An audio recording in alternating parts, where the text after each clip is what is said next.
নমস্কার বন্ধুরা, আমি পায়েল। কেমন আছো সবাই? আমার চ্যানেলে তোমাদের স্বাগত জানাই। আমি আজকেও একটা ছোট্ট মিনি ব্লগ নিয়ে চলে এসেছি তোমাদের সঙ্গে গল্প করব বলে। আমার কোনো কন্টেন্ট নেই। দেখো বাইরের আকাশটা কি সুন্দর হাসছে, রোদ উঠেছে, আকাশ দাদা হাসছে। আমি জানি আবহাওয়া দপ্তর থেকে বলেছে কদিন বৃষ্টি হবে, কদিন বলতে পুজোতেও শুনতে পাচ্ছি বৃষ্টি, জানি না কি হবে। তা রোদ উঠেছে। আমি সকালবেলা তো প্রচুর পরিমাণে বৃষ্টি হচ্ছিল, বৃষ্টিটা থেমেছে, ঘরের কাজবাজ আমি সেরে নিয়েছি। সেরে নিয়ে দেখি রোদ উঠেছে, তা ছাদে গিয়েছিলাম, কয়েকটা ডান্সের ভিডিও করব বলে করেছি। তোমাদের সঙ্গে আস্তে আস্তে শেয়ার করব ভিডিওগুলো ডান্সের। আর কালকে আমি একটা ভিডিও ছেড়েছিলাম, ওখানে বলেছিলাম বৃষ্টি বৃষ্টি আমার জঘন্য লাগছে, আমি বলেছি আর ভালো লাগছে না। সত্যিই বৃষ্টিটা এত পরিমাণে হচ্ছে যে বলার কথা না। এবছরে বৃষ্টি বলে দিয়েছে আমি জানি, কিন্তু এত পরিমাণে বৃষ্টি হচ্ছে, কেনাকাটিটা বড় কথা না আমার।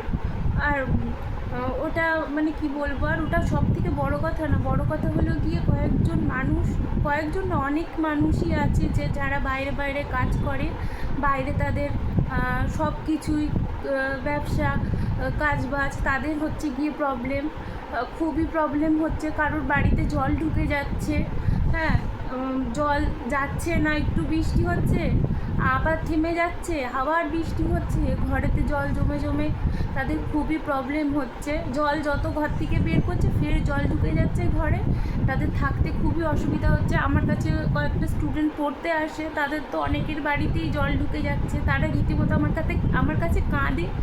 আমি আর কি বলবো তাদেরকে, এলাম ঠিক হয়ে যাবে ঠিক হয়ে যাবে, এই রোদ উঠবে ঠিক হয়ে যাবে, এই চিন্তা করিস না, তো এরকম করে মজা করে নিই ওদের সাথে।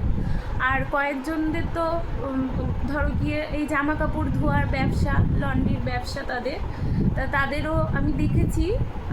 কালকে গিয়েছিলাম তাদের বাড়িতে, 14বার জামা কাপড় রোদে দিচ্ছে, আবার নামাচ্ছে, আবার রোদে দিচ্ছে, আবার একবার নামাচ্ছে রোদ থেকে, আবার দিচ্ছে, এই করছে। দেখে তো খুবই খারাপ লাগছে। মানে ঠাকুর যে কী করছে কে জানে।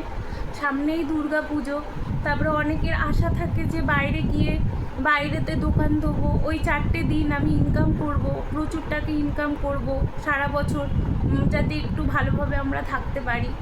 তাদেরও ব্যবসাটা যে কী হবে আমি জানি না, এখন ভগবানই জানে দুর্গা মা যে কী নিয়ে আসছে সবার জন্যে। আমি চাই যে সবাইকে ভালো রাখুক মা, আসুক ভালো, খুবই ভালো। আমাদের তো খুবই আনন্দ, আমি তো খুবই এক্সাইটেড। আমার জন্মদিনে যতটা না এক্সাইটেড হয়েছে, দুর্গা পুজোতে ঠিক ততটা, তার থেকে বেশি এক্সাইটেড আমি দুর্গা পুজোটা নিয়ে। কিন্তু ওই মানুষগুলোর কি হবে কে জানে, যেন মা যেন সবার মুখে যেন হাসি ফুটিয়ে দেয়, এটাই আমি ঠাকুরের কাছে বলি।